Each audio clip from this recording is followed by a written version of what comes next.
इसमें जो आप बता रहे हो बिश्नोई समाज का, पर वीसी साहब तो खुद बिश्नोई समाज से बिलोंग करते हैं, तो तब भी वो समर्थन क्यों नहीं कर रहे चीज? टूट के जाना पड़े थे हमारे को, मुकदमे लगे चाहे कुछ भी हो, गोली चले, हम भी छटने वाले नहीं है, छाती में गोली खाएंगे।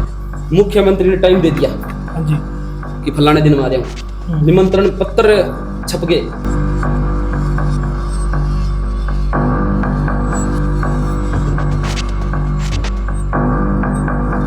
ये सिर्फ बिश्नोई समाज का तो मुद्दा है नहीं। तो यहाँ पर तो हमें एकजुट होगी, चाहे वो कोई किसी बैकग्राउंड से, किस कास्ट कल्चर से आ रहा हो, तो सभी को एकजुट होकर करना पड़ेगा। यहाँ पे पुलिस बल तैनात थे, पुलिस बल ने जो आए थे यहाँ पे स्टूडेंट से, अलग अलग समाज के कुछ लोग हैं, उन लोगों को यहाँ पे पुलिस ने फिलहाल रोक दिया है। हम बातचीत करेंगे, उनसे जानेंगे। सेफ नहीं है।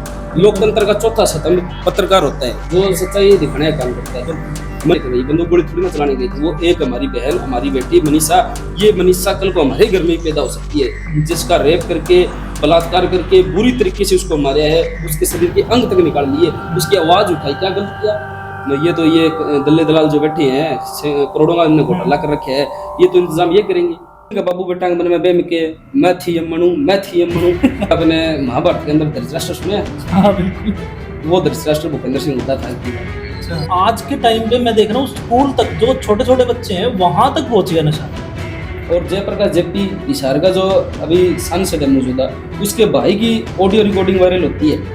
वो ऑडियो रिकॉर्डिंग में आपको व्हाट्सएप करूंगा, आप चला देना। कदे कदे कदे मान ले आप गोल्डन वोट ना दे गुड्डा साहब के, फिर दिक्कत आओ सीएम बनने में।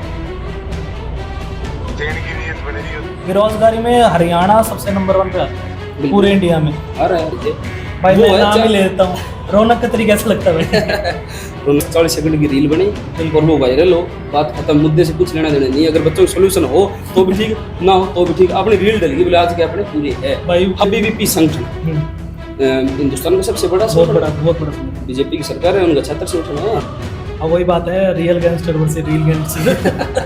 अब तो नहीं है, अब लोग ढूंढेंगे कि real leader versus real leader. करता हूँ, और आज में इतना किसी के पास जिगरा नहीं है कि मैं सच बोल दूं या मैं इसमें भागीदार बनूं। चौधरी अर्जुन सिंह चौटाला, जिस टाइम उनके हाथ में शादी की मेहंदी लगी हुई थी और वहाँ पे टिकरी रिकॉर्डर बैठे, स्वतंत्रता सेनानी जो अपने थे ना, आरएस का मतलब बताता हूँ आपको, उनकी मुखबरी करते थे ये। हर दूसरा तीसरा आदमी बोल रहा था कांग्रेस आएगी, कांग्रेस की लहर है, पर मुद्दा तो कुछ और ही बदल गया। के अंदर कांग्रेस के अंदर ऐसे कई एमएलए एमपी बने हैं जो वन टाइम पास कर रहे हैं। ओटीपी है वो कहीं यूँ सोचते हुए हमें एमएलए बन गए तो आगे एमपी बन जाएंगे, सीएम बन जाएंगे, नहीं, खत्म है। एमएलए एमपी आपके गांव के अंदर, आपके घरों के अंदर वोट मांगने आते हैं ना, और ये 5 साल के बाद में बरसाती मेंढक बन के आते हैं। तो इन्हें कॉलर पकड़ो और कॉलर पकड़ के यूं बोलो ये काम करवा, क्यों नहीं करवा रहा? राम राम बाबूजी करने की जरूरत नहीं है। सच्चाई जो है ना, सच्चाई कभी बाहर नहीं आती, और जो झूठ है वो बाजार में खुलेआम बिकता है। आपका इतिहास के अंदर आंकलन इस बात से नहीं होता कि आप जीते ही आ रहे, आपका आंकलन इस बात से होता है कि आपने छुरा पीठ में खाया, छाती में खाया। बिल्कुल, छाती में खाया। भाई सबसे पहले तो मैं यही जानना चाहूंगा कि जो अपने जीजू में जो विवाद चल रहा है, तो वो क्या है कि लोग इतना इन्वॉल्व हो रहे हैं उसके अंदर, स्टूडेंट्स इतने इन्वॉल्व हो रहे हैं, क्या एक्चुअल में विवाद चल रहा है वो बताइए पहले तो। यस जी, सबसे पहले तो आपको और आपके माध्यम से आपके सभी दर्शकों को मेरा राम राम नमस्कार। और आज आप गुरु जम्भेश्वर यूनिवर्सिटी हिसार की बात करते हैं तो वहाँ पर एक मुद्दा नहीं है, सैकड़ों मुद्दे हैं। आपको मतलब आपके देखने में कल वाला मुद्दा आया होगा या मेरे से इससे पहले 1-2 मुद्दे और आएंगे, लेकिन हमारे पास तो हर रोजाना बच्चों के मैसेज आते हैं, फोन कॉल्स आते हैं कि भैया हमारे साथ रिवोल्यूशन के मुद्दे हैं, री के मुद्दे हैं, हमारे साथ ये घपला हो गया। प्रोफेसर्स के भी कईयों के फ़ोन मैसेज कॉल हमारे पास आते हैं कि भैया हमारे साथ ये हो रहा है, वो हो रहा है, गलत घोटाले हुए, सैकड़ों मुद्दे हैं यूनिवर्सिटी के। लेकिन जो आपने कल वाला मुद्दा पूछा उसके ऊपर मैं आपको बताता हूँ। 1.25 साल पहले माता अमृता देवी जो बिश्नोई समाज की बेटी थी, माँ थी, नारी शक्ति थी, उन्होंने खेजड़ी का एक पौधा होता है उसको बचाने के लिए अपना सर कटवा लिया था। और वो अकेली नहीं थी, उनके साथ 363 बिश्नोई समाज के लोग और थे। ये मामला है यहाँ पे जोधपुर का। वहाँ का जो राजा है उसने बोला था ये खेजड़ी के पेड़ कटवा दो, तो उस समय उसने सैनिक भेजे। जब चिपको आंदोलन ने माता अमृता देवी ने स्टार्ट किया था, पेड़ों को चिपक गए थे। चिपकने के बाद 363 उनके जो साथी थे, बलिदानी थे, उन्होंने भी चिपको आंदोलन में हिस्सा लिया था। वो सारे के सारे बलिदान हो गए थे, उन्होंने अपनी नाड़ कटवा ली थी। तो उनकी प्रतिमा अपने यहाँ गुरु जम्भेश्वर यूनिवर्सिटी के अंदर लगी हुई है और इसको हो गया कम से कम 1.25 साल। 3 नंबर गेट से आप एंट्री करोगे तो मैक्सिमम में 1.5 किले की दूरी है। वहाँ पे वो प्रतिमा लगी हुई है, तो उसको देखते हुए हमें हो गया साल सवा साल। उसके लिए हमने कई बार ज्ञापन दिया वीसी साहब को, जो वाइस चांसलर है नरसिंह बिश्नोई, अच्छा जी। कि ये जो प्रतिमा आपने लगाई हुई है, पहली बात तो इसका अपमान क्यों करवा रहे हो, पर्दे से ढक रखी है। माता अमृता देवी एक बिश्नोई समाज की नहीं है, वो सबके लिए माननीय है, पूजनीय है। क्योंकि मैं आपको एक चीज़ बताना चाहता हूँ, भगवान श्री कृष्ण जो एक यादव के घर में जन्म लिया था, लेकिन सभी धर्म सभी जातियां उनको मानती है, बिल्कुल। तो वैसे ही अमृता देवी हमारे लिए भगवान है, उनका अपमान हम कतई सहन नहीं करेंगे। जो जीवों से प्रेम करता है, जो पेड़ पौधों से प्रेम करता है, वो कोई ये अपमान सहन नहीं करेगा। तो उसके लिए हमने आवाज उठाई कि इसके ऊपर राजनीति हम नहीं होने देंगे। जब इस पूरे मैटर की हमने स्टडी करी तो हमें पता चला कि वीसी साहब ये चाहते हैं कि मुख्यमंत्री यहाँ पे आए और वो प्रतिमा का अनावरण करे, और इसके पीछे की जो राजनीति है वो मैं आपको बताता हूँ। मुख्यमंत्री साहब वीसी साहब ये चाहते हैं कि मेरा 4 साल का एक्सटेंशन और बढ़ जाए, वो अभी 3 महीने के अंदर रिटायर होने वाले हैं। तो इसके लिए वो चाहते हैं कि भाई प्रतिमा का जो अनावरण है वो मुख्यमंत्री साहब करे। अब बात कहाँ आती है, बात ये आती है कि हम ये चाहते हैं बिश्नोई समाज की कोई बेटी हो, हम नहीं कहते भी हम उस लड़की को लेके आए उसी से आप अनावरण करवाएं। आप अगर आपकी कोई है लाइजन है, कुलदीप बिश्नोई जी अपने हिसार से बिलोंग करते हैं, पूर्व में सांसद रहे हैं, बीजेपी के बड़े नेता हैं, तो उनकी जो पुत्रवधू है प्री बिश्नोई जी, चाहे उनसे करवा लो। तो हम वहाँ पे शांतिपूर्ण तरीके से अपना धरना प्रदर्शन करने वहाँ गए थे। तो वहाँ जाने के बाद जैसे ही हम पहुंचे तो भारी पुलिस बल वहाँ तैनात था, जैसे कोई आतंकवादी है। तो वहाँ पे हम जब गए तो हमें बोले गए वीसी साहब आपसे आएंगे और बात करेंगे। एक बात और मैं आपसे स्पष्ट करना चाहता हूँ आपको, वीसी साहब कभी भी छात्रों से नहीं मिलते, सीधा संवाद नहीं है। और जबकि आपको भी पता है यश जी, जो कॉलेज प्रांगण होता है, यूनिवर्सिटी प्रांगण होता है, वहाँ पे बच्चों का और प्रिंसिपल का, टीचरों का सीधा संवाद होना जरूरी बनता है। बिल्कुल जरूरी है। क्योंकि एक चीज बताओ, अगर हम यूनिवर्सिटी में जा रहे हैं, कॉलेज के अंदर जा रहे हैं, तो हमारे व्यक्तित्व के निर्माण के लिए भी हम जा रहे हैं। एक ये नहीं कि हम एक डिग्री के लिए जा रहे हैं। वहाँ पे कोई हमारे मन में डाउट्स है, क्वेश्चन है, तो हम सीधे अपने वाइस चांसलर उससे मिले या प्रिंसिपल से मिले। तो वो किस लिए वहाँ यूनिवर्सिटी के अंदर बैठा है, कोई इतना बड़ा पद तो उसका है नहीं कि बच्चों से यूनिवर्सिटी चलती है। मेरा कहने का मतलब ये है, जो शिक्षा है वो प्रबंधन मांगती है, ना कि नियंत्रण मांगती है। तो वो बच्चों से कभी नहीं मिलता। पर इसमें जो आप बता रहे हैं बिश्नोई समाज के बारे, पर वीसी साहब तो खुद बिश्नोई समाज से बिलोंग करते हैं, बिल्कुल। तो तब भी वो समर्थन क्यों नहीं कर रहे इस चीज का? सबसे बड़ी शर्म की बात तो यही है ना कि इतने बड़े महान समाज से नरसिंह बिश्नोई जो वीसी है वो खुद आता है, लेकिन उसे अपनी राजनीति से और उसे अपने पद से, सत्ता के मध्य में बदांत वो हो चुके हैं। वो चाहता है कि मेरे को 3-4 साल की एक्सटेंशन और मिल जाए, ताकि मैं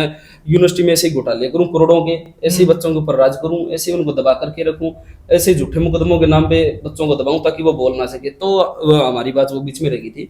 तब हम अंदर गए ना, तो अंदर जाने के बाद हमारी प्रोक्टर अनिल बानखड़े वहाँ और 2-3 प्रोफेसर हुए, और उनके साथ हमारी टेबल टॉक हुई। टेबल टॉक जब हमारी वहाँ होती है ना, उस समय वो बोलते हैं कि वीसी साहब आपसे नहीं मिल सकते। अरे कमाल होगी भाई, यूनिवर्सिटी के बच्चे हैं, बिल्कुल भारत के नागरिक हैं, कोई गुंडे मवाली तो हम है नहीं, कोई आतंकवादी तो हमें नहीं, क्यों नहीं मिल सकता भाई? यूनिवर्सिटी के अंदर आए हुए हैं हमें, भारी पुलिस बल तैनात है। अगर तेरे को मतलब सिक्योरिटी का डर है भाई ये मेरे गोली मार देंगे, तो सारे के सारे वहाँ तैनात है। हमसे बात करने तक नहीं आया वो।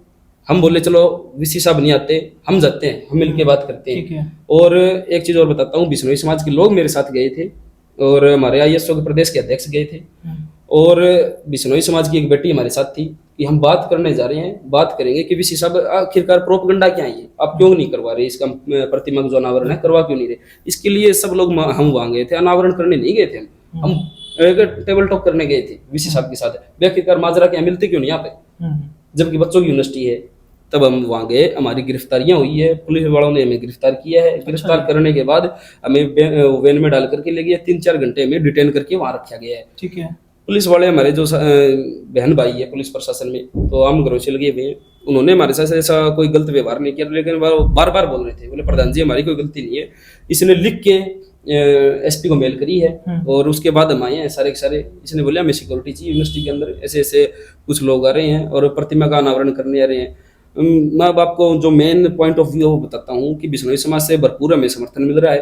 अगर 1-1.5 महीने के अंदर ये करता है तो ठीक है, वरना एक बड़ा प्रदर्शन दोबारा तैयार करेंगे, गांव में घुसेंगे, सभी गांव में जाएंगे, बिश्नोई समाज से बात करेंगे, सर्व समाज से बात करेंगे और प्रतिमा का अनावरण करा के रहेंगे। सीधी सी बात है, अपने गौरव का जो सम्मान है वो आप खुद रखेंगे। किसी की तारीख में तो आज थोड़ी ना है, माता अमृता देवी किसी की डायरी के पन्नों से थोड़ी ना तय होगा उनका सम्मान। कोई मुख्यमंत्री तारीख देगा भाई उस दिन मैं आऊंगा, इसमें तय थोड़ी ना होगा। एक चीज और बताता हूँ आपको, आप आश्चर्यचकित होंगे, 1-1.5 महीने पहले की बात है। मुख्यमंत्री ने टाइम दे दिया हाँ जी कि फलाने दिन मारे हूँ, निमंत्रण पत्र छप गए, वो आपके पास मैं व्हाट्सएप करूंगा, सारी चीजें आप डालना इसके अंदर। बिल्कुल। निमंत्रण पत्र छप गया जिसके अंदर जिला अध्यक्ष बीजेपी की, तमाम इनके पदाधिकारी और कुलदीप बिश्नोई भी जिसके अंदर मुख्य अतिथि के अंदर है, और एमएलए, एमपी, मुख्यमंत्री, नायब श्रेणी, ये सारे के सारे उसके अंदर बकायदा लिखे हुए कि ये फला फला तारीख को आ रहे हैं और आकर के उद्घाटन होगा। 2500 लोगों का खाना बन गया। अच्छा जी। हाँ, खड़े टाइम मुख्यमंत्री ने प्रोग्राम कैंसिल कर दिया। उसके बाद में के सैकड़ों प्रोग्राम हो गए शहर के अंदर, लेकिन मुख्यमंत्री को इसके लिए टाइम नहीं है क्या? कितनी बड़ी बेइज्जती है ये, बहुत बड़ी बेइज्जती। सर्व समाज की बेइज्जती। ये मैं एक बिश्नोई समाज की बेइज्जती नहीं मानता इसके अंदर। अगर फिर भी कुछ लोग ये समझते हैं कि ये राजनीति कर रहे हैं, तो भाई हम ऐसी राजनीति हमेशा करेंगे, हमारे गौरव का सम्मान हम खुद रखेंगे। एक माता अमृता देवी की बात नहीं है, अगर कल को भगत सिंह की बात होती है, चंद्रशेखर की बात होती है, अगर किसी भी शहीद आजम की बात होती है, जो हमारे महापुरुष है समाज के, उनकी अगर बात होती है, तो हम ऐसी लड़ाई लड़ेंगे, चाहे गिरफ्तारियां हो चाहे मुकदमे लगे, कोई डर नहीं है इस बात। बिल्कुल। पर ये मुद्दा तो भाई सिर्फ ये बिश्नोई समाज का थोड़ी है, ये जो हमारे पूजनीय माता हैं ये तो सभी के लिए बराबर है ना, ये सिर्फ बिश्नोई समाज का तो मुद्दा है नहीं। तो यहाँ पर तो हमें एकजुट होकर, चाहे वो कोई किसी बैकग्राउंड से, किस कास्ट कल्चर से आ रहा हो, तो सभी को एकजुट होकर करना पड़ेगा जी। हाँ, पता क्या होता है यश जी, एक बार शुरुआत करने की जरूरत होती है, बिल्कुल। बाद में मतलब सभी समाजों के हमारे पास समर्थन आ रहे हैं, डेली फोन कॉल आ रहे हैं, मैसेज आ रहे हैं हमारे पास कि भैया हम आपके साथ हैं, अगली बार आप जब भी करो दल बल के साथ आएंगे और इसको इसकी औकात दिखाने का काम करेंगे। बिल्कुल। जो ये हमारी महान विभूतियां हैं, जो वीरांगनाएं, उनके ऊपर ये राजनीति करने की कोशिश कर रहे हैं, इसकी औकात दिखा देंगे वो, इसके बिश्नोई समाज के और सर्व समाज के लोग दिखाएंगे इसको, क्या बड़ी बात। बिल्कुल। अब भाई देखो, अपने ना जो कोई भी अच्छा काम कर रहा है ना, उसके साथ है ना कम है जुड़ने वाले, पर जो कोई सपोज करो कोई वो बेकार काम है, सट्टेबाजी है, कुछ भी है, उसके साथ तो बहुत जल्दी जुड़ जाते हैं कि भैया उसमें पैसे मिलेंगे, ये मिलेगा। पर जो अच्छा काम है ना, उसके लिए जुड़ने के लिए मतलब लोगों को सोचना पड़ रहा है, 2 बार सोचना पड़ रहा है कि मेरे को है ना कि भाई ये काम करने जाऊंगा, मेरे को वहां पर जाके खड़ा होना पड़ेगा, मेरे को इनके साथ जुड़ना पड़ेगा, ये करना पड़ेगा। पर आप या ये यूथ को क्या मैसेज देना चाहो? यूथ को तो मैसेज भैया देखो हम डेली देते हैं, आज आपके पॉडकास्ट के माध्यम से मैं बता भी रहा हूँ, और जैसे जो मेरे अकाउंट से जुड़े हैं, सोशल मीडिया से जुड़े हैं, उन लोगों को पता भी है, जैसे समाज में कोई भी कुरीतियां हैं, ठीक है, चाहे किसी के साथ गलत हुआ हो, चाहे कोई नशा मुक्ति अभियान की बात है, चाहे कोई कॉलेज यूनिवर्सिटी के अंदर बच्चों की बात है, चाहे इसको छोड़कर चाहे कोई दलित, वनवासी, वंचित, छात्र, युवा, बेरोजगार, सबकी लड़ाई हमें बढ़ चढ़ करके लड़ते हैं, ये संगठन लड़ता है। और जो हमारा आज का युवा है, आपकी बात में 100% दम भी है कि बहुत कम बच्चे, आज ऐसे बच्चे जो अपने हकों की आवाज उठाने के लिए आगे आते हैं। मेरे पास बहुत से फोन कॉल ऐसे आते हैं, भैया मेरे साथ ये हो गया, भैया मेरे साथ ये हो गया। जब हम जाते हैं तो वो बोलते हैं भैया हम तो नहीं आ सकते, आप करवा दो। अगर भैया आप आओगी नहीं तो हम कैसे करवाएंगे? बिल्कुल। साहिल जी, सॉरी यश जी, अगर आपकी कोई दिक्कत है, परेशानी है, आप मेरे को बोलते भैया आप आगे हो जाओ, मुकदमे हम लगवा लेंगे, लड़ लेंगे, आपकी लड़ाई लड़ेंगे, कोई दिक्कत वाली बात नहीं। अगर आपको तो साथ आना पड़ेगा ना। यूथ को तो यही मैसेज है भैया, अपने हकों की आवाज बुलंद करने के लिए आप आगे आओ, वरना आज अगर आप चुप रहे ना तो आपकी आने वाली पीढ़ियां गूंगी पैदा होगी। ये मैसेज देना चाहता हूँ मैं यूथ को। बिल्कुल, और हो भी रही है अभी तो। अब जैसे चल रहा है, मुद्दा चल रहा है, पर अब जो ये मुद्दा जितना अब गर्म हो रहा है, हाईलाइट हो रहा है, तो आपके साथ कितना सपोर्ट है? अभी मैंने आपको बताई है थोड़ी देर पहले ही, जैसे ये जिस दिन ये हमने किया है 23 फरवरी को, तो उसके बाद में ढेरों फोन कॉल, मैसेज पंजाब से, राजस्थान से, हरियाणा से ढेरों आ रहे हैं। खास करके बिश्नोई समाज के लोगों का समर्थन मिल रहा है, और सर्व समाज के लोग भी इसके अंदर आ रहे हैं कि इसमें कोई राजनीति नहीं कर रहे बच्चे। जिस जो बात है स्पष्ट है, साफ सुथरी बात है, जो हमारी महान विभूतियां, वीरांगनाएं हैं, जो हमारे पूजनीय यार, उनके लिए तो लड़ेंगे, और किसके लिए लड़ेंगे हम? तो इसका मतलब फिर हमारा जीने का अधिकार खत्म हो गया। और आप और बात मैं आपको बताता हूँ, जैसे फिलहाल की जो सत्ताधारी सरकार है, बीजेपी की सरकार है, अगर कोई आवाज उठाता भी है तो युवा जो बच्चे हैं उनको डर है इस बात का कि हमारे ऊपर मुकदमे ना लग जाए, कहीं हमारा करियर खराब ना हो जाए। इस बात में भी दम है, सच्चाई है। आज अगर कोई आप पत्रकार हो, पत्रकार भी सेफ नहीं है। लोकतंत्र का चौथा स्तंभ पत्रकार होता है, जो सच्चाई दिखाने का काम करता है। मनीषा का कांड हुआ था लोहारू के अंदर, देखिए आपने, पूरी स्टडी की होगी आपने भी, आप क्या पता कवरेज करने भी वहां गए हो। वहां पे जो पत्रकार गए हुए थे वो क्या करने गए थे भाई? बंदूक गोली थोड़ी ना चलाने गए थे। वो एक हमारी बहन, हमारी बेटी मनीषा, ये मनीषा कल को हमारे घर में ही पैदा हो सकती है, जिसका रेप करके, बलात्कार करके बुरी तरीके से उसको मारा है, उसके शरीर के अंग तक निकाल लिए, उसकी आवाज उठाई, क्या गलत किया? उनके ऊपर मुकदमे लगवा दिए, जेल में डाल दिए, और प्रशासन ने उनके ऊपर टॉर्चर किया, उनके साथ मारपीट की। कहाँ तक जाए?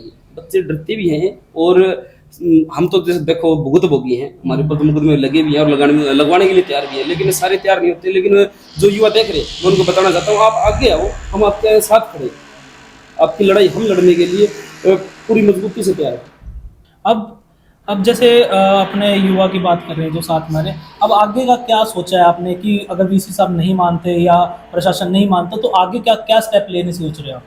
हम जी गांव गांव जाएंगे, सर्व समाज से अपील करेंगे और खाप पंचायतों को भी बुलाएंगे, सभी से बात करेंगे कि आखिरकार ये अपमान माता अमृता देवी का नहीं है, ये सर्व समाज का अपमान है। बिल्कुल। और ऐसी बात नहीं है, जिनका जमीर जिंदा ऐसे लोग बहुत है, बहुत आगे आएंगे और बढ़ चढ़ करके हिस्सा लेंगे। क्या धरना प्रदर्शन भी देखने को मिल सकता है? इस बार मैं बताता हूँ आपको, एक तो सद्बुद्धि यज्ञ करेंगे हम भाई, इस भ्रष्ट विषय को इसको थोड़ी सद्बुद्धि आए कि माता अमृता देवी है वो हमारी पूजनीय है, वो इतने बड़े समाज से आती है। और दूसरी बात, जिन्होंने प्रकृति के लिए अपनी जान दे दी उसके ऊपर तो क्या राजनीति कर रहे हैं भाई घटिया आदमी।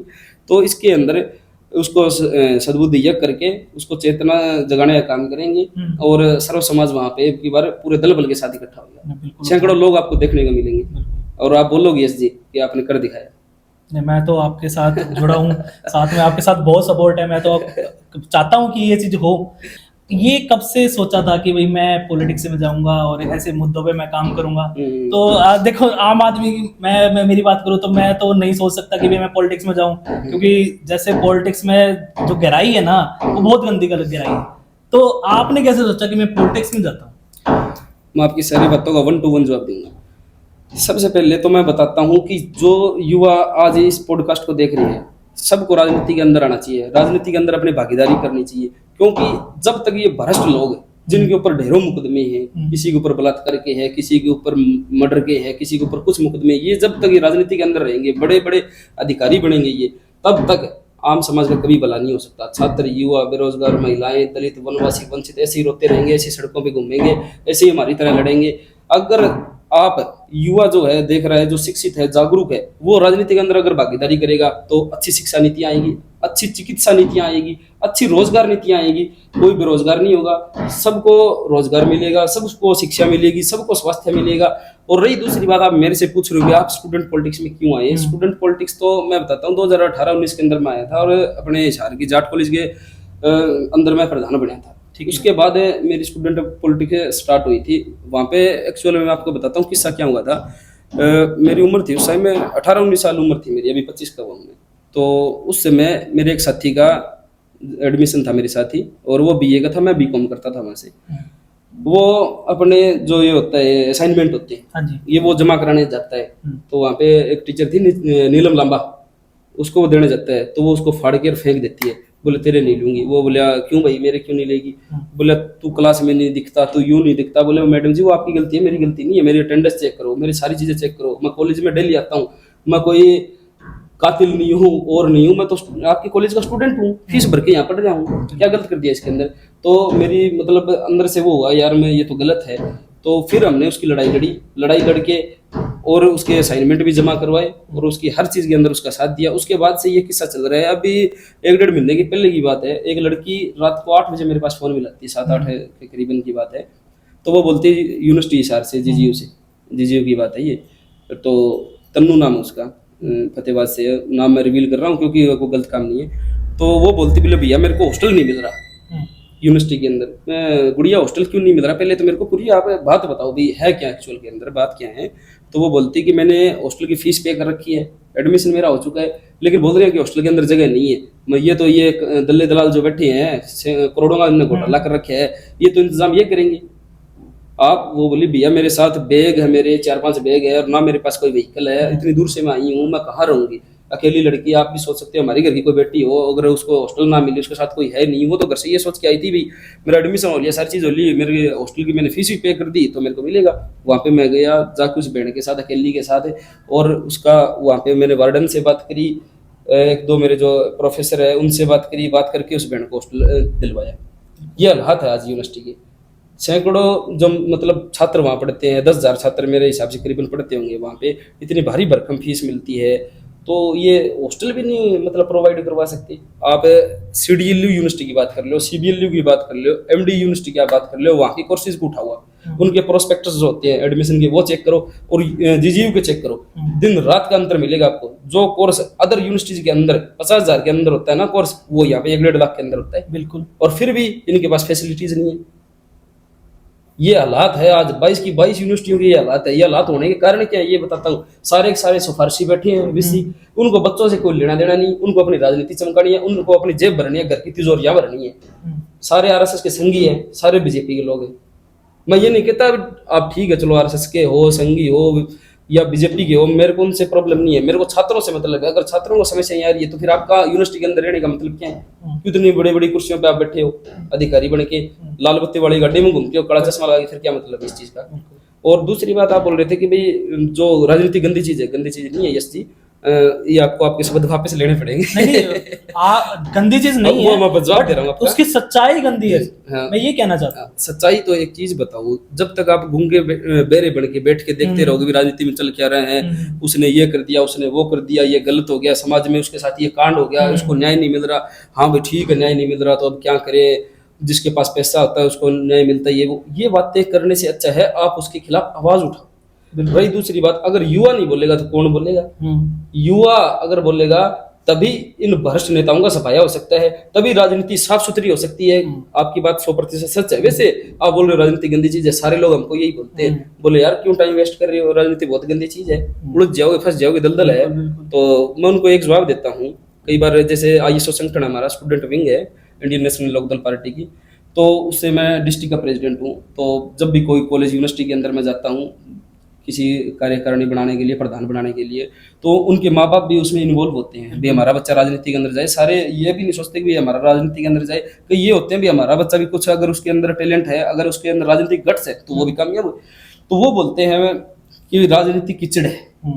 तो मैं उनको जवाब देना चाहूंगा, अगर राजनीति कीचड़ है ना तो उस कीचड़ के अंदर युवा उतर के उस कीचड़ को साफ करे तब ये सफाई होगी, वरना तो फिर ऐसे ही रोते रहेंगे, ऐसे सड़कों पर लड़ते रहेंगे, कभी ये सिस्टम ठीक नहीं होगा। बिल्कुल ऐसे तो बड़े अधिकारी दौड़े पजामा कुर्ते ऐसे ही घूमते रहेंगे, ये ऐसे अपने ऊपर राज करेंगे। जब तक हमें ये नहीं पता होगा ना कि हमारे हक क्या है, हमें संविधान के अंदर हमारे राइट्स क्या बनते हैं, तब तक हमें ऐसे दबे कुचले लोगों के अंदर गिनती होगी हमारी। बिल्कुल मैं तो यूं बोलता हूँ, अगर ये एमएलए एमपी आपके गांव के अंदर, आपके घरों के अंदर वोट मांगने आते हैं ना, और ये 5 साल के बाद में बरसाती मेंढक बन के आते हैं, तो इन्हें कॉलर पकड़ो और कॉलर पकड़ के यूं बोलो ये काम करवा, क्यों नहीं करवा रहा, राम राम बाबूजी करने की जरूरत नहीं है, ये हमारे नौकर है, हम इसके नौकर नहीं है। चपड़ासी से लेकर राष्ट्रपति तक हमारे नौकर है, हम उनके नौकर नहीं है, हम अपना कमा के खा रहे हैं, वो हमारे पैसों से, हमारे टैक्स से अपनी जेब भरते हैं। बिल्कुल ठीक है ना। उससे यूं पूछो भाई तूने करवाया क्या नहीं, अस्पतालों में क्या सुविधाएं हैं।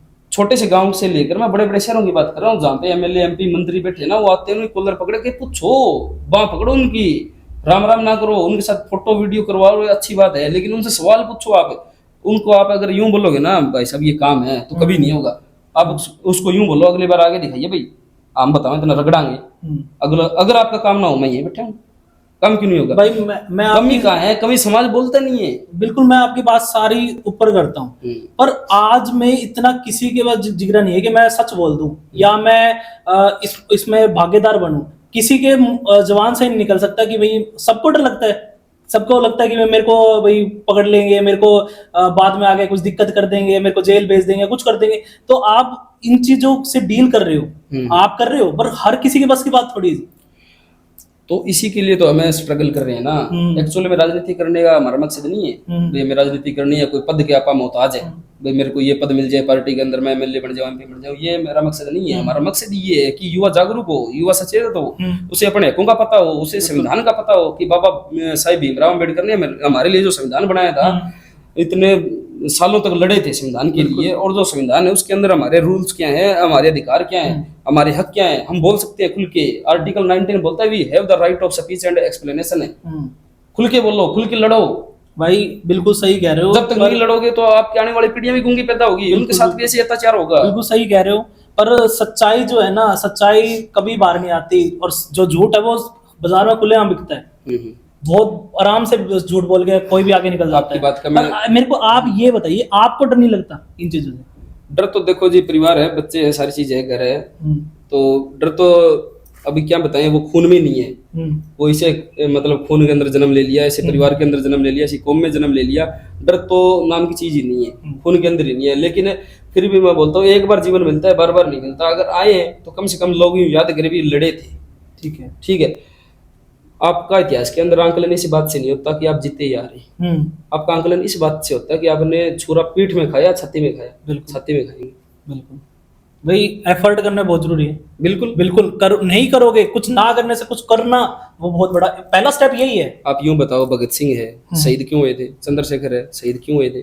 इस बात का कारण पता है यश जी आपको? वो शहीद इस बात के लिए नहीं हुए आप अंग्रेजों के गुलाम है। वो शहीद इस बात के लिए हुए थे कि कल को आने वाला युवा, कल को आने वाली पीढ़ियां अपने हकों की लड़ाई लड़ सके, ये भ्रष्ट सिस्टम खत्म कर सके। लेकिन उनकी इतनी तक की सोच नहीं थी कि भैया आप देश को आजाद करवा दें, या उसके लिए वो फांसी टंगे। 23 साल की उम्र में भगत सिंह फांसी टंगे थे। आप बोल रहे थे भी डर नहीं लगता, तो उनकी माँ थी, जो उनका भी तो बच्चा था, उसके अंदर भी तो ममता थी। उनका भी तो जवाहरलाल घर से गया था, और भगत सिंह का इतना करड़ा कालजा था, बोले माँ मेरी जब मैं फांसी टांगू ना, तेरी आंखों में आंसू नहीं होना चाहिए।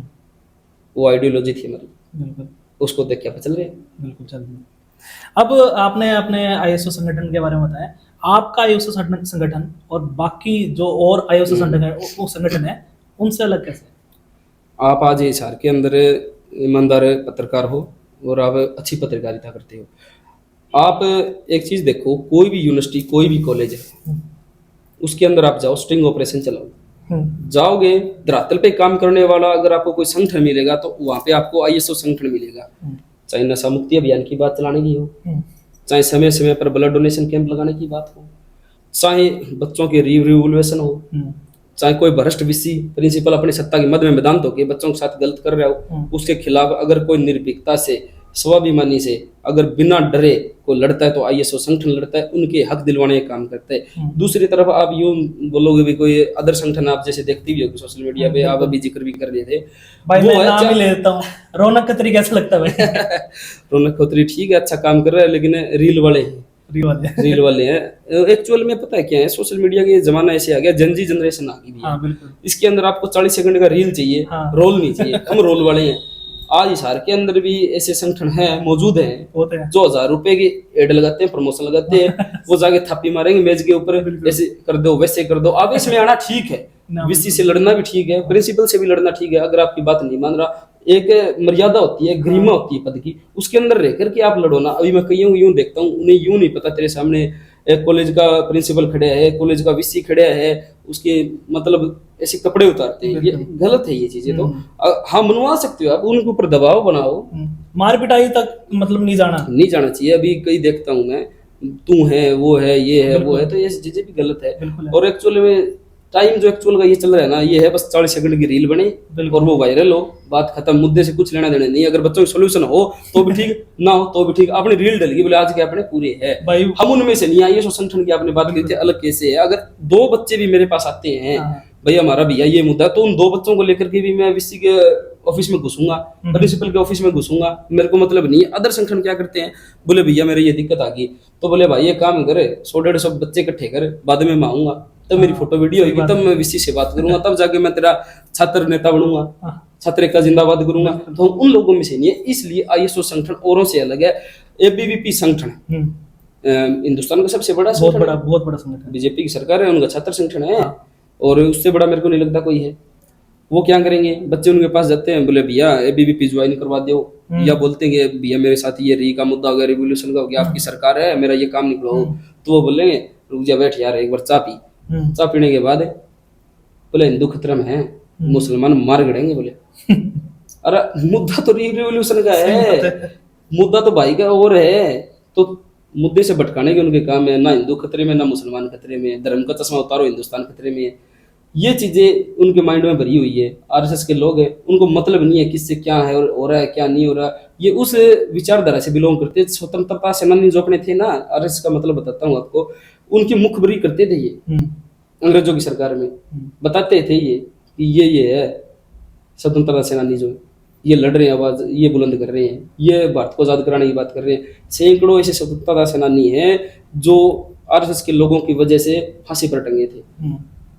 दूसरा मैं आपको बताता हूँ एनएसयूआई आप आज देखते हो हाशिए पे है, पूरे हिंदुस्तान के अंदर बहुत बड़ा संगठन है, नेशनल पार्टी है।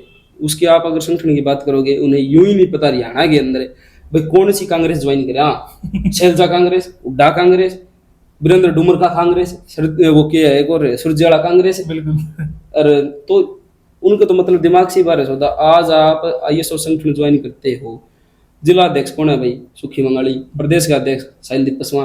फोटो लगाई, बैनर बनाया, अपना टांग दो। बिल्कुल। अरे कहीं प्रधान बनना तो प्रोग्राम करो, कोई आवाज उठानी है तो आप आगे जाके आवाज उठाओ। हमारे यहाँ ये नहीं है, तो वहां पे तो 20 जूतियों में खीर बन रही है भाई साहब। कैसी कौन सा संगठन ज्वाइन करे? ये है ISO की खासियत है। एक संगठन और रह गया झूठी जुमला पार्टी का, जो 300 संगठन, वो तो आज खत्म हो गया। अपने नाम भी ना पता, क्या ना सुना हो।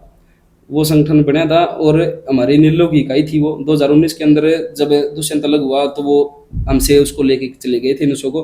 उसके बाद आज आपको कहाँ देखते उसको? आज खत्म हो गया बिल्कुल, हाशिए पे चला गया। और जबकि ISO संगठन 2019 में बना है भाई साहब, आज 6-7 साल हुए हैं और नंबर 1 संगठन है पूरे हरियाणा का।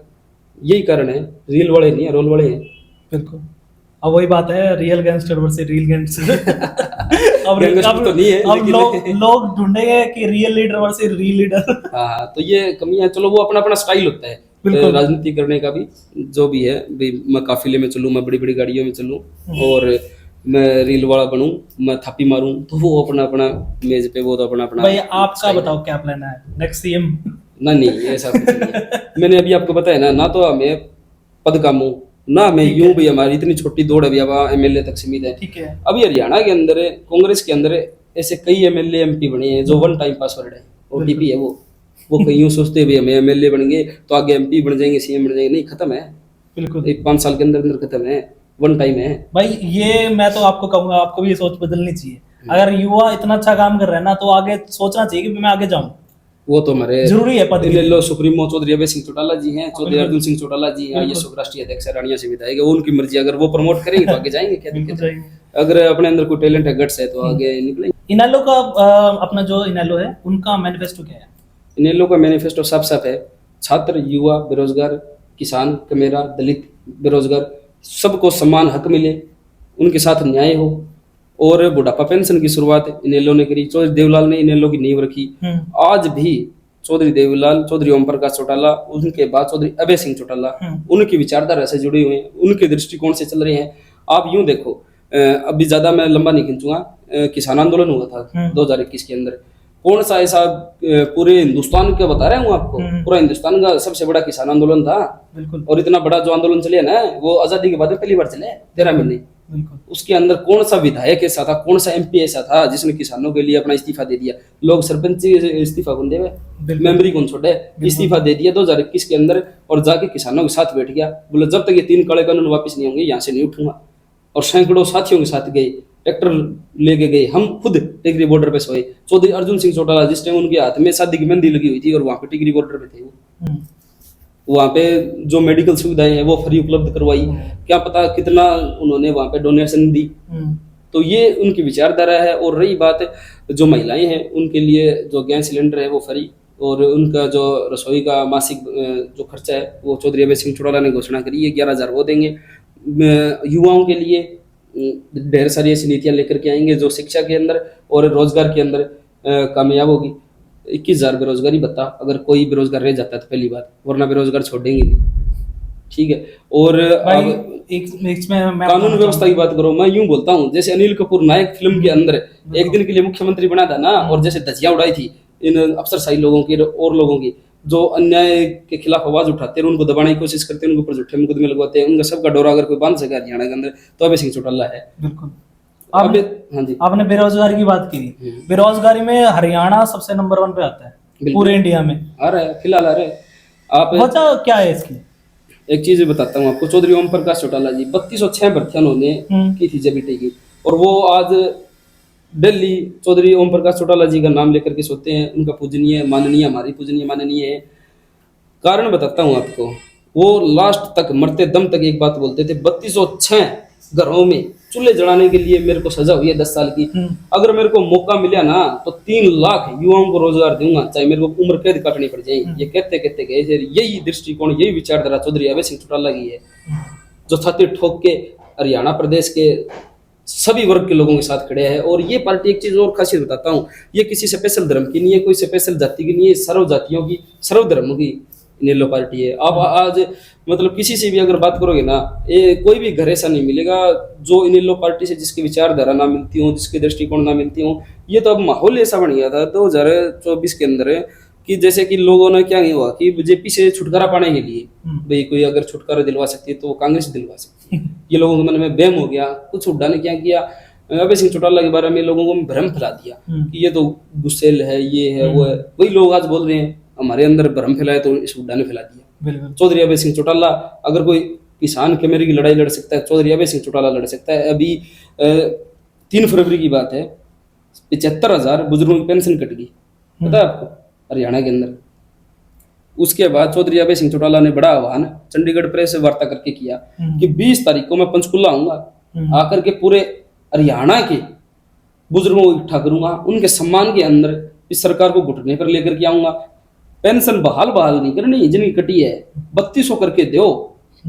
और 20 फरवरी से पहले ये सरकार अपने घुटनों पे आई, आकर के 3200 पेंशन दे करके बुजुर्गों का मान सम्मान जो है अभय सिंह चौटाला ने वापस दिलाने का काम किया। ऐसे हमारे नेता चौधरी अभय सिंह चौटाला। अब आपने कांग्रेस की बात करी, हाँ जी। 2024 में कांग्रेस की लगभग नाना करते करते हर दूसरा तीसरा आदमी बोल रहा था कांग्रेस आएगी, कांग्रेस की लहर है, पर मुद्दा तो कुछ और ही बदल गया। ये क्या था? तो एक आपने महाभारत के अंदर धृतराष्ट्र सुना है? हाँ बिल्कुल। वो धृतराष्ट्र भूपेंद्र सिंह हुड्डा था एक बार। अच्छा। हरियाणा प्रदेश के किसानों ने इस पे विश्वास जताया कि अगर कोई बीजेपी से छुटकारा दिलवा सकता है तो कांग्रेस दिलवा सकती है। इनका बाबू बेटा मन में बेम के मैं थी अम्मणू उसके चक्कर में क्या किया, कोई भी अगर इसकी कोठी भी जाता, रोहतक जाता, चंडीगढ़ जाता, दिल्ली जाता, जैसे कोई चल गया भाई 10 आदमी लेके, बोले भाई इतना एमएलए बनाऊंगा, उसके बाद में उसी के हल्के का, उसी के गांव का चल गया, तेरे को एमपी बनाऊंगा मैं, तुम ही फार्म भर दियो। और आ गया, बोले तुम ही फार्म भर दे, क्या दिक्कत है, तेरे को ही बनाऊंगा, तेरे को मैं फलाना डिपार्टमेंट दूंगा, तेरे को मैं मंत्री बनाऊंगा। ऐसे कर करके हरियाणा की 90 विधानसभा के अंदर ऐसे कैंडिडेट उतार दिए जिनको कोई जानता ही नहीं, जिताऊ कैंडिडेट थे, उनको टिकट नहीं दी। आपको मैं 2 उदाहरण दूंगा, अगर कोई दर्शक है वो यूं सोचे भी ये झूठ बोल रहे हैं। उचाणा के अंदर वीरेंद्र डुमरखा है, सारे जानते हैं, मुख्यमंत्री का दावेदार है। उसके बेटे ब्रजेंद्र सिंह को टिकट मतलब मिली। वहां के उसके कंपीट के अंदर 3 निर्दलीय कैंडिडेट ऐसे खड़े करे जो 60,000 वोट लेके चले गए, मात्र 32 वोटों से आ रहा। ऐसा इलेक्शन इसने हरियाणा के अंदर बना दिया। रही दूसरी बात, अंबाला से चित्रा सरवारा जो निर्दलीय खड़ी हुई, उसको टिकट कट दी इसकी कांग्रेस से, निर्दलीय खड़ी होकर के 3,000 वोटों से आ रही है सिर्फ। ऐसे सैकड़ों उदाहरण है मेरे पास। बरवाड़ा के अंदर रामनिवास घोडेला को टिकट मिली, और जयप्रकाश जेपी हिसार का जो अभी सांसद है मौजूदा, उसके भाई की ऑडियो रिकॉर्डिंग वायरल होती है। ऑडियो रिकॉर्डिंग में आपको व्हाट्सएप करूंगा, आप चला देना। कदे कदे कदे मान ले आप इसने घोड़लन वोट ना दे हुड्डा साहब के, फिर दिक्कत आओ सीएम बनने में। देने की नीयत बनी रही हो तो बताए दे। नीयत को नहीं, कदे दोनों पास उलझ रहा सौदा है। ऐसा है, सुन ले बात है। हाँ सुनाओ। इससे जो गई वो बाप बनेगा जो कदे जाटा की बारी तो आंदी नहीं, वो ना ना वो तारी जाटा की बारी आंदी नहीं, कमा रहेंगे टिकट जाएगी रहेगी आगे। यह बात तो फिक्स हो जाएगी। देखोगे तारा पे देखोगे, तारा भविष्य देखोगे, यह बात तो फिक्स हो जाएगी सीट तो। चलो बतलावा फिर करा सलाम। उड्डा था मैंने बता को नहीं, उड्डा खड़ा गया था 10,000 आदमी ने जाके जाटा ने विरोध किया, मेरी टिकट दे दी। उड्डा ने तारा भविष्य देख लिया कहीं। चलो कोई नहीं, बतलावा फिर करा संजना का जुगाड़ की में। संजना का कर दो जुगाड़ लेके वहाँ कह कल आए तो मैं तो ठीक होगा अपने विकास का। पूरा तो क्लियर है। चलो अच्छी बात है। पूरे थोड़ा तक होने 30-40,000 से जीता। चलो अच्छी बात, ठीक है विधायक। संजना का कर दो जुगाड़ लेके। ठीक है विधायक जी, करा कोशिश। हाँ नुकसान फैलोगे क्यों, चक्कर बड़ा ये कोट जहाँ पड़ जाएंगे। ठीक है ठीक है ठीक है ठीक है विधायक। उसके अंदर वो साफ साफ एक बात बोलता है, बोला गया जाटा की सरकार गदे को न बने, ठीक है, ये कुम्हारे बोले एक बार सीट लेके जाओगे, और इबकड़न है बोला जाट कैंडिडेट है, उसका वोट डाल लो आप बरवाड़ा में। और वो बोल रहे हैं, बोले जी, बोले हुड्डा साहब बोले मुख्यमंत्री बनाना है, बोले हुड्डा तो क्या करना है था ना, मरने नहीं हुड्डा ने, बोले ये रिकॉर्डिंग है मैं आपके पास भेजूंगा। ये इनके आपस का संगठन है, कांग्रेस संगठन का बात बता रहा हूँ मैं, ये इनके हालात है, मौजूदा हालात जो है। 31 विधायक के जो कैंडिडेट थे उन्होंने प्रेस वार्ता करी इलेक्शन हारने के बाद। उन्होंने साफ साफ बोला कि हमारे हारने का कारण ये है धृतराष्ट्र रूपी जो भूपेंद्र सिंह हुड्डा बैठे हैं। बातों में उन्होंने बोला कि श्री वेणुगोपाल और मल्लिकार्जुन खड़गे से मिलेंगे और उनको बताएंगे कि हरियाणा में कांग्रेस की सरकार 24 के अंदर क्यों नहीं बनी। इनमें खुद के संगठन के नेताओं का ये हाल है। अभी पिछले दिनों की बात मैं आपको बताता हूँ, कांग्रेस भवन के अंदर इनका प्रोग्राम था और उस प्रोग्राम के अंदर ग्रामीण जिला अध्यक्ष है ब्रजलाल बेबलपुरिया करके, वो माइक संभालने लग गया। माइक के ऊपर छीना झपटी होती है, जूता पजारी पूरी, ये इनके प्रोटोकॉल है, ये इनकी मैनेजमेंट है। उस स्टेज के ऊपर पता है कौन बैठा? भूपेंद्र सिंह हुड्डा का बेटा, मौके का सांसद दीपेंद्र सिंह हुड्डा, जेपी जो ये सांसद है हिसार का, 3 MLA जो नहीं कांग्रेस के वो बैठे। उनकी मौजूदगी में ये हालत है कांग्रेस की। इनका संगठन ही नहीं है। क्या क्या बातें कर रही है? सरकार बनाएंगे, सरकार ऐसी थोड़ी ना बनती है। अपना संगठन तो मजबूत करो। और रही बात, मैं आपको और बताता हूँ, कांग्रेस के अंदर अभी थोड़े दिन पहले और एक प्रोग्राम हुआ था, उसकी फोटो वीडियो हमारे पास आई थी। मौके का सांसद है हिसार का, 3 MLA इनके हिसार के अंदर, टोटल गिनती के 22 आदमी इनके, और फोटो डाल रखी इनने प्रदर्शन की, धरना प्रदर्शन की। ये हालात है। आज मैं अगर कॉलेज में जाता हूँ ना, किसी कॉलेज में घुसता हूँ, कोई प्रोटेस्ट है और 100-150 बच्चे तो मेरे साथ ही है। ये हालात है मौजूदा MLA MPओं की, इनके कांग्रेस की। ये क्या आवाज उठाएंगे विपक्ष की? विपक्ष खत्म कर दिया इनने। अगर विपक्ष के अंदर आज कोई है तो मात्र इंडियन नेशनल लोकदल है। चाहे कोई बिजली के रेट बढ़े हो, बुढ़ापा पेंशन कटी हो, या जो किसानों के पीछे फसलें खराब हुई थी, उनकी आवाज उठाने की बात है। पूरा हरियाणा के जिला मुख्यालयों के ऊपर जाकर के इंडियन नेशनल लोकदल के नेताओं ने, कार्यकर्ताओं ने ज्ञापन सौंपे और सरकार को उठने में जाने का काम किया। विपक्ष की लड़ाई लड़ी। हमारे 2 MLA हैं विधानसभा के अंदर मात्र, लेकिन शेर की तरह दौड़ते हैं। आप अगर विधानसभा का सेशन देखोगे ना, और सारे सोते हैं वहां पे जाके, और हमारे सिर्फ 2 विधायक शेर की तरह दौड़ते हैं वहां पे।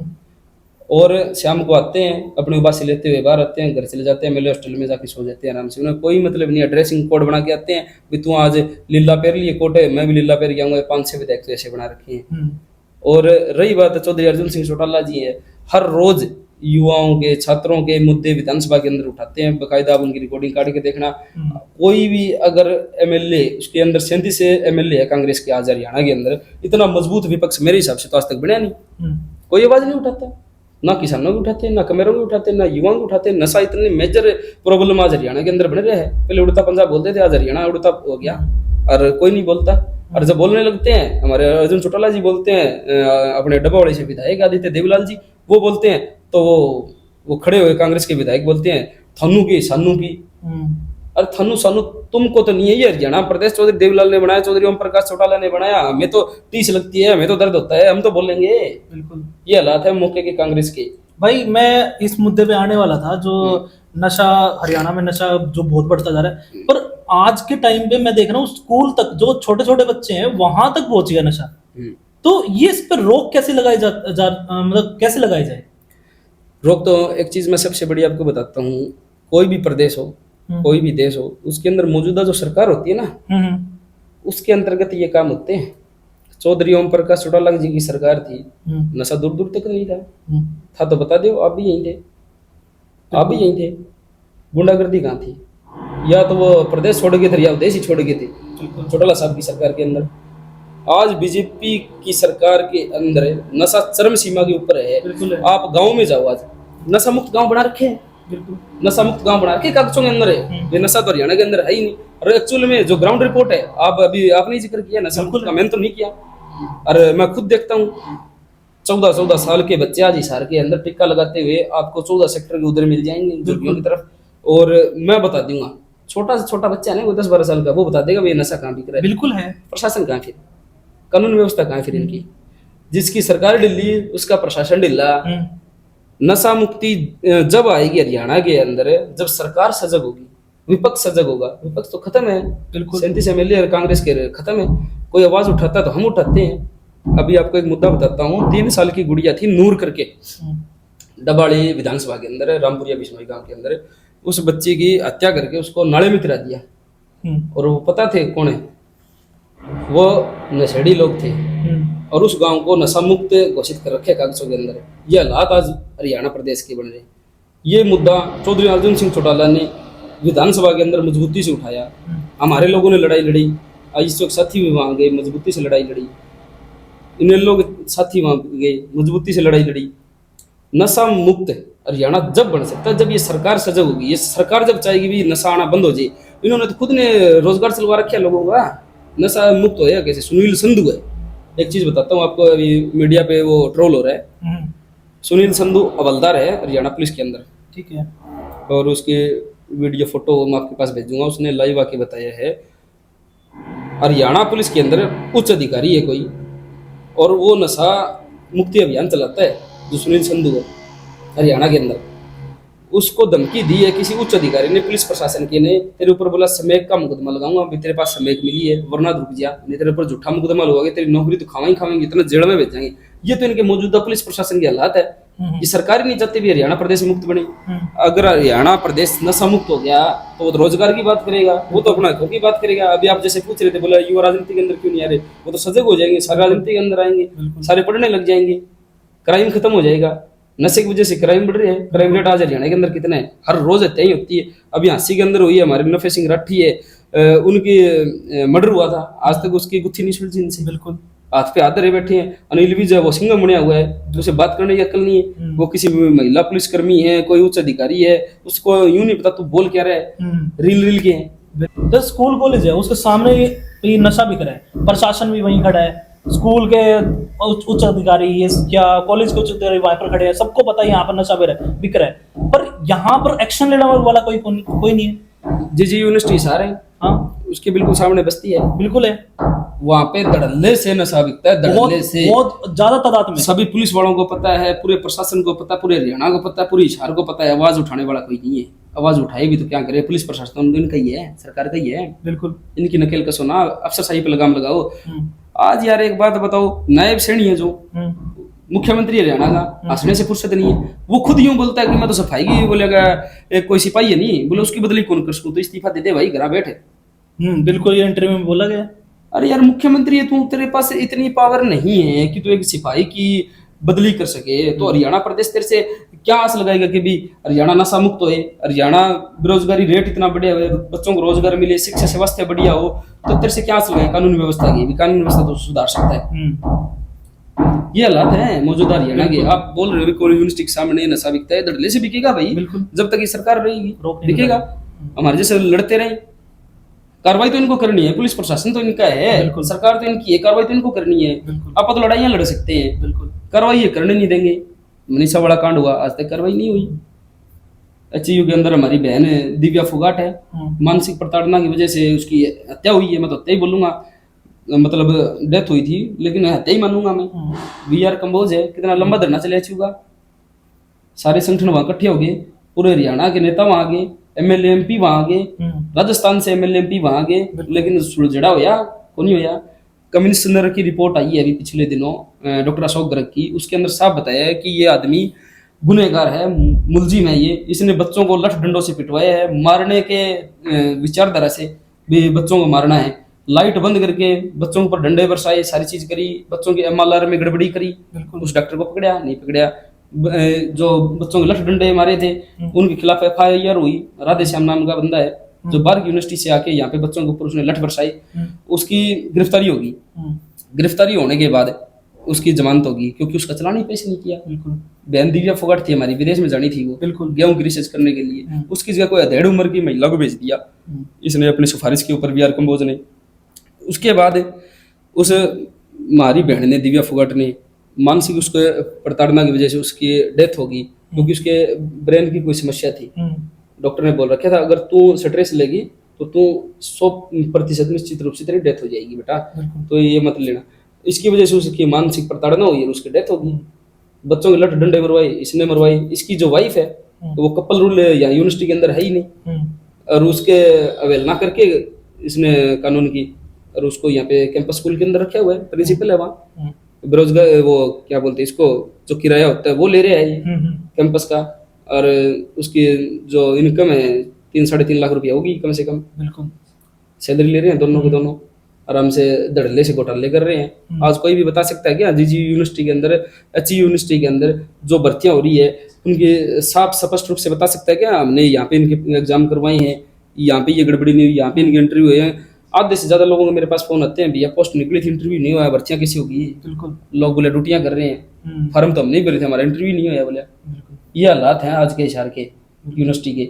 भाई एक क्वेश्चन और आता है कि जैसे हरियाणा में जब से ये सारी चीजें चलती आ रही हैं, आपके हिसाब से, मैं आपसे ये पूछना, आपके हिसाब से हरियाणा के 3 सबसे बड़े सीएम कौन से रहे? हरियाणा के तो 3 सबसे बड़े सीएम है, चौधरी ओम प्रकाश चौटाला, और उसके बाद मैं देवलाल जी को मानूंगा, या बंसीलाल जी ठीक थे। बंसीलाल जी ठीक है। अब एक राउंड करना चाहते हैं, पिक 1, मतलब हमारा रैपिड फायर राउंड है, इसमें मैं 2 आपको नाम दूंगा, उसमें से एक चूज करना है आपको, ठीक है? बिल्कुल।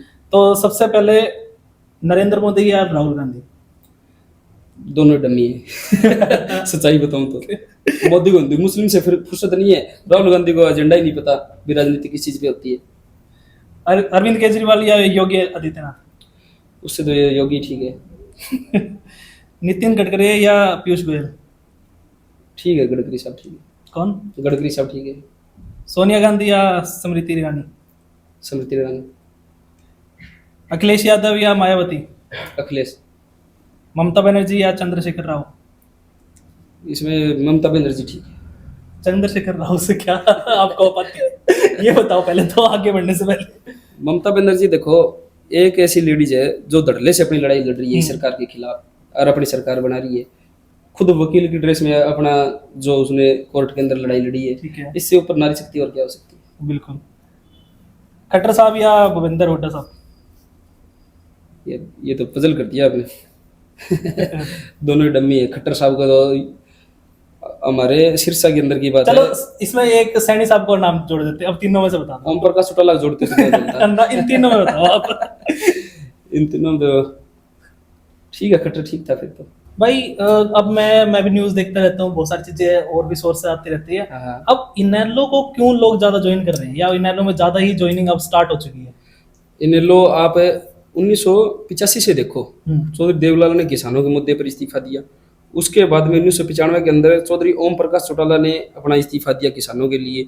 2021 में अपने दादा व अपने पिताजी की राह पे चलते हुए चौधरी अभय सिंह चौटाला ने किसानों के लिए 3 काले कानूनों को वापस दिलाने के लिए इस्तीफा दिया। अच्छा, इन चीज़ों को भी छोड़ो, बुढ़ापा पेंशन इनेलो ने शुरुआत करी, साइकिल पर टोकन इनेलो ने हटाया, और ट्रैक्टर पर टैक्स इनेलो ने हटवाया। सगुन जो ये कन्या वाला चलता है, कन्यादान वाला, ये इनेलो सरकार ने चलाया। IMT बावल, IMT मानेसर, ये इनेलो सरकार में हुआ। हरियाणा प्रदेश किसने बनाया? इनेलो ने बनाया। SYL पर लड़ाई किसने लड़ी? इनेलो ने लड़ी। SYL के ऊपर गिरफ्तारियां किसने दी? सभी जिलों के अंदर हरियाणा के इनेलो ने दी। पटियाला पंजाब के अंदर जेल किसने काटी SYL के लिए? इनेलो ने काटी। सैकड़ों मुद्दे ऐसे हैं, शाम मेरे को हो जाएगी, रात आपको हो जाएगी इनेलो से जुड़ने के लिए। अब का जो मौका के जो हालात है, इनेलो से लोग, आप बोल रहे हो भाई कौन ज्यादा ज्वाइनिंग कर रहे हैं, या इनेलो से लोग क्यों जुड़े? साफ बेबाक चौधरी अभय सिंह चौटाला से ऊपर आज हरियाणा में कोई लीडर नहीं है, मास लीडर, मैं उससे ऊपर कोई नहीं मानता। मेरी आइडियोलॉजी चौधरी अभय सिंह चौटाला की है। एक चीज बताओ, जब पूरा विपक्ष हरियाणा विधानसभा के अंदर बैठता था, एक अकेला शेर चौधरी अभय सिंह चौटाला दौड़ता था और सारों को मौन करता था, ऐसे ऐसे मुद्दों के ऊपर लड़ता था, खुल के लड़ता था। इनके तरह नहीं है, आए बैठे उबासीली और चल पड़े। इनेलो को लोग ज्वाइन क्यों कर रहे हैं? इसका कारण ये है, भूपेंद्र सिंह हुड्डा धृतराष्ट्र का लोगों को सच्चाई का पता चल गया, तो ये कुछ नहीं, झूठा आदमी है, अपने घर भरने के लिए ये कर रहा है। सरकार में क्यों नहीं बने पता है आपको? ये सरकार इसलिए नहीं बनी, 75 सीट अगर इनकी आ जाती है, 70-75 सीटें 1985 के अंदर जो इंडियन नेशनल लोकदल की लेयर थी, तब देवलाल की जो लेयर थी, वो लेयर कांग्रेस की थी। अब की बार एक्चुअल के अंदर 85 सीट आनी थी इनकी, लेकिन इन्होंने क्या सोचा, क्या पता कांग्रेस के अंदर राहुल गांधी तेरे को मुख्यमंत्री बनाई ना बनाई, घोटाले कर रखे देश बिना की, ये CLU कांड है और है, बहुत कांड कर रखे हैं, क्या पता तेरे को जेल काटनी पड़े। ओम प्रकाश चौटाला तो तू है नहीं, नौकरियां लगाने के लिए तू जेल काट ली, ये डर था इसको। जयप्रकाश जेपी यहाँ पे साउथ रोड के अंदर एक वृद्ध आदमी ने इससे पूछा, बताया इसको, बेटा बोले टेंशन ना रे, बोले सरकार बनाओ कांग्रेस की, बोला घनी सीटें की जरूरत नहीं, अपन तो बोले 40-45 सीटें की जरूरत है। ये हालात थे कांग्रेस के इस बार। और इन्हें लोग क्यों जुड़े? लोगों को सच्चाई का पता चल गया। हरियाणा प्रदेश के लोगों को आज सच्चाई का पता चल चुका है। धड़ल्ले से लोग ज्वाइनिंग कर रहे हैं। प्रोफेसर संपत सिंह जी 6 बार के विधायक, पूर्व के गृह मंत्री, पूर्व के वित्त मंत्री, जिन्होंने इन लोग अंदर अपनी घर वापसी करी। वासुदेव शर्मा जी पूर्व मंत्री, जिन्होंने घर वापसी करी है। सैकड़ों एमएलए ऐसे हैं जो हर रोज ज्वाइनिंग कर रहे हैं। जिला पार्षद, सरपंच, लोक समिति चेयरमैन, मेंबर, इनकी तो गिनती नहीं है। हर रोज जो ज्वाइनिंग हो रही है। अभी तो धड़ाका और उठने वाला है। 2-3 साल पड़े हैं, आप देखना 2029 के अंदर निश्चित रूप से इंडियन नेशनल लोकदल की सरकार बनने जा रही है। जैसे दुष्यंत बात करें तो सबसे कम उम्र का एमपी बने, सबसे कम उम्र का भारत में एमपी बना, वो भी दुष्यंत चौटाला। तो आज का क्या स्टैंडिंग है उनकी? आज स्टैंडिंग आप बताओ, आप पत्रकार हो, ईमानदार। लोग गांव में नहीं घुसने देते। दूर दूर तो नहीं दिखते मेरे को। गांव में नहीं घुसने देते दुष्यंत को। आज लोगों को ये पता चल गया। उसके अंदर क्या है कि लोगों ने ये देखा था कि ये दुष्यंत एक कम उम्र का लड़का है, काम करेगा, बहुत आगे तक जाएगा। देवीलाल की जो छवि है वो दुष्यंत के अंदर देखी भी, उसका पोता है, उसका खून है ये। लेकिन उसने क्या किया, अपने चाचा अभय सिंह चौटाला की पीठ में छोरा घूम पाया, अपने दादा की पीठ में छोरा घूम पाया। जब चौधरी ओम प्रकाश चौटाला जी जेल के अंदर थे, इनके पिताजी जेल के अंदर थे, चौधरी अभय सिंह चौटाला जी ने यह सोचा कि मेरे बेटे को, करण को, अर्जुन को कामयाब ना करके मैं अपने भाई के बेटे को कामयाब करूं, दुष्यंत दिग्विजय को आगे लेकर के आऊं, कि मेरे भाई के मन में कभी ये ना हो कि मैं तो जेल के अंदर था और मेरे बेटे को घर बैठा दिया। उनको यहाँ से एमपी बनवाया, पूरी अपनी ताकत लगा दी, और उसी आदमी ने पीठ में छुरा घूमने का काम किया। 2018 के अंदर गुहाना रैली के अंदर झूठे नारे जब चौधरी अभय सिंह चौटाला के लिए लगवाई, और इनका पूरा गिरोह था किस प्रकार से अलग होना है, क्या करना है, ये सारा परिप्लान था इनका। और लोगों को ये पता चल गया। किसान आंदोलन के अंदर इसने इस्तीफा नहीं दिया, बोलता कि ये कानून बनेंगे जो किसानों के काला कानून बने थे 3, बोला ये वापस नहीं होते कानून कभी। और ये बोला था जो लोग यहाँ पे बैठे हैं धरना कर रहे हैं ये किसान नहीं है। तो मैं इससे पूछना चाहूंगा, तेरे दादा ने इस्तीफा दिया था 1985 के अंदर, क्या बात वो किसान नहीं थे? 1995 के अंदर चौधरी ओम प्रकाश चौटाला जी ने इस्तीफा दिया। 2021 के अंदर चौधरी अभय सिंह चौटाला जी ने किसानों के लिए इस्तीफा दिया। इसी वजह से लोगों ने आज उसको किनारे कर दिया, उसको घर बैठा दिया। लोगों की आस थी उससे, बहुत बड़ी आस थी तो ये लड़का कुछ ना कुछ करेगा। वो बीजेपी की जोड़े में जाके बैठा, और लास्ट में क्या किया, बीजेपी ने भी उसको धक्का मार के बाहर निकाला। आज कहाँ है, बिल्कुल खत्म हो गए, जीरो है। कोई नाम नहीं लेता, दुष्यंत का नाम नहीं लेना, बचे नहीं गम में। ये हालात आज दुष्यंत के। भाई अब वापस अपने मुद्दे पे थोड़ा सा और बात कर लेते हैं। अब जैसे आपने बताया कि भाई सैकड़ों मुद्दे हैं, एक मुद्दा नहीं है, ये तो थोड़ा मुद्दा हाईलाइट हो रहा है तब बात की जा रही है, सैकड़ों मुद्दे हैं। अब बीच में 1-2 मुद्दे और चल रहे थे छोटे मोटे, जो कभी एक किसी लड़के ने गाड़ी लेके चला गया था, वो बाहर रोक लिया था, क्या मुद्दा था सर उसका?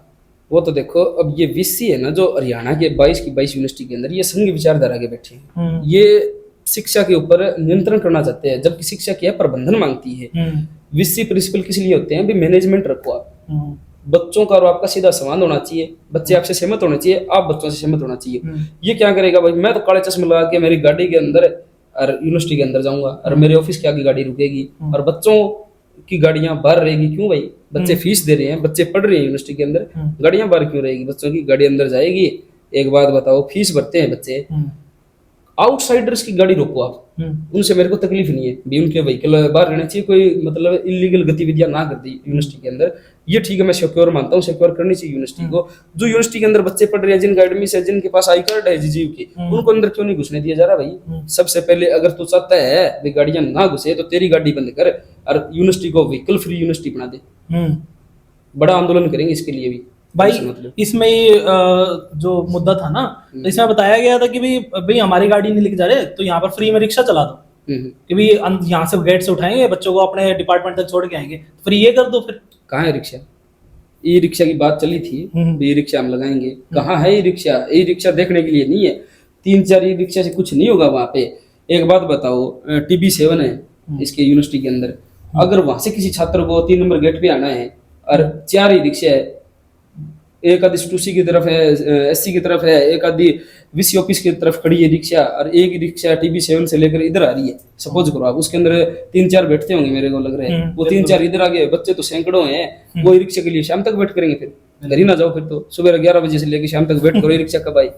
बिल्कुल, ये कुछ नहीं है, बहानेबाजी है, पैसे घपले घोटाले, ये नहीं काम है, अपनी जेब भरने से इनको फुर्सत है। ये रिक्शा लगवानी तो कम से कम 20 लगवानी पड़ेगी, बच्चों के साधन जाने के अंदर क्या दिक्कत है भाई? बच्चों की यूनिवर्सिटी है, ये एक अकेली यूनिवर्सिटी थोड़ी है। पंजाब यूनिवर्सिटी देख लियो, चंडीगढ़ यूनिवर्सिटी देख लियो, जयपुर यूनिवर्सिटी देख लियो, डीयू देख लो, बच्चों के साधन अंदर जाते हैं, क्या मतलब है, ये कोई हरियाणा या मैप से अलग थोड़ी नहीं यूनिवर्सिटी है। अब थोड़ा सा भाई के पर्सनल बारे में बात कर लेते हैं। भाई कहाँ से बिलोंग करते हैं, कौन से गांव से बिलोंग करते हैं, क्या पास रहा है स्कूल में, कॉलेज, सब चीज़ें वहाँ रहते हैं। भाई सबसे पहले तो यही जानना चाहूँगा, कौन से गांव से आते हो?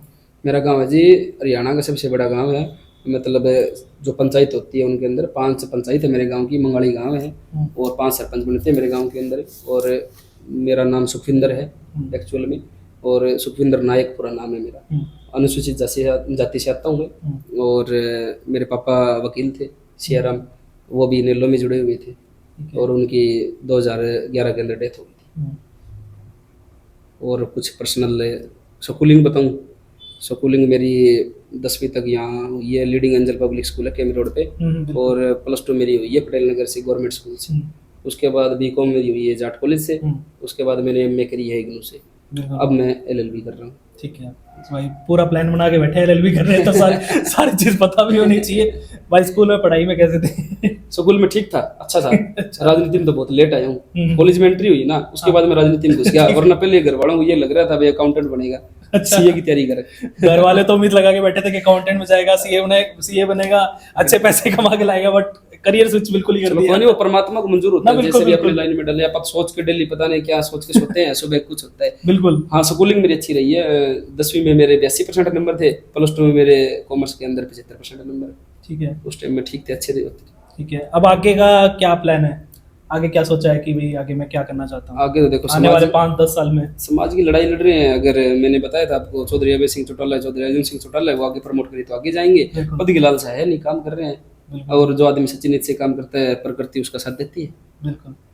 तो हमने इस पॉडकास्ट में बहुत सारी चीज़ें जानी, और अभी बहुत सारी चीज़ें रह भी गई हैं, बहुत सारी चीज़ें हमने बात करी ही नहीं है। तो ये हमने अभी फर्स्ट एपिसोड निकाला है, अब आने वाले टाइम में एक और एपिसोड निकालेंगे जिसमें हम बहुत सारी और मुद्दे पे बात करेंगे।